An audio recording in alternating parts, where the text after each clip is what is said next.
So in this video, I'm going to be talking about craniosacral therapy, a little bit about what it is and why is it effective for supporting nervous system regulation and trauma healing.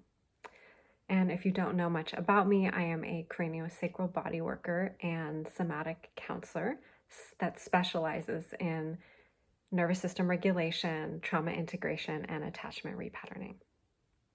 So craniosacral bodywork or craniosacral therapy, it's a bodywork modality, so it's hands-on, and clients will be laying face up on a massage table fully clothed for the duration of the session. And myself, as the craniosacral therapist, I am gently holding different parts of the body for several minutes at a time. There are different styles of craniosacral therapy, and I practice what's called biodynamically, and it's a slower, more still version of craniosacral therapy that tends to be more oriented to supporting the autonomic nervous system and trauma integration. So in a biodynamic craniosacral therapy session, the practitioner is moving very slowly, and I'm holding a part of the body for, like I said, many minutes at a time. And what I'm doing is I'm supporting the nervous system just to come into a state of regulation, first of all.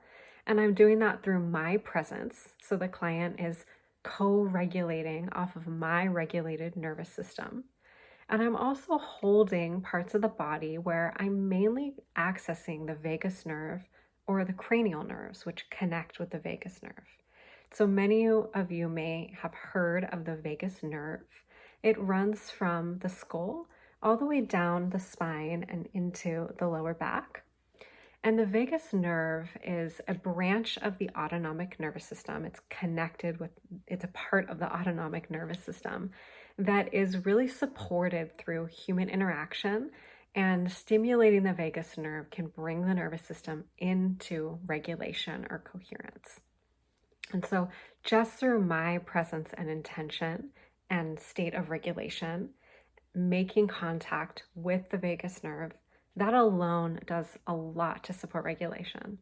I recently heard a study that said that 1 hour of hands-on touch from a regulated person is worth 3 hours of talking about regulating things. So that's what makes it such an effective modality at creating an immediate sense of relief from activation states and an immediate experience of regulation. And so while I'm practicing craniosacral therapy and holding these parts of the body, which typically are, I might come along the side and hold the diaphragm here where I can contact the vagus nerve behind the back. I might hold under the sacrum. There I'm just holding where the sympathetic and parasympathetic ganglia connect.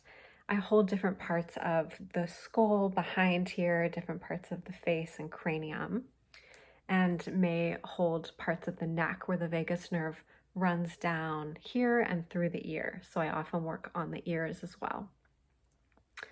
And I'm also tracking the flow of cerebral spinal fluid through the body. And this is just a deep perceptual skill that craniosacral therapists develop to be able to track these very subtle movements that happen in the spine and the skull, and the bones of the skull. So the cerebral spinal fluid travels from the base of the spine and up through the spinal cord and into the brain. And it's really bathing the brain. The cerebral spinal fluid is clearing toxins out of the brain, and it's moving the cerebral spinal fluid throughout the body. And the nervous system actually communicates through the cerebral spinal fluid. So that's another reason that supporting the coherent flow of cerebral spinal fluid is so supportive for directly supporting nervous system regulation. And so as I'm doing this and tracking, I can feel when there's blockages, and I'm just using my presence and my techniques to support that regulation. So as a body that has been in a state of fight, flight, or freeze for a long period of time starts to come out of activation and into regulation, sometimes trauma memories can arise. Most of the time, craniosacral therapy is just very relaxing.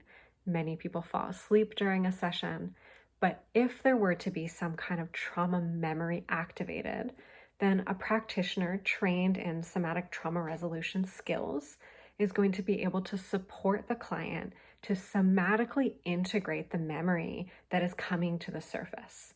And that may be through somatic dialogue and kind of supporting the client to be able to remember this experience while also staying anchored in the present moment.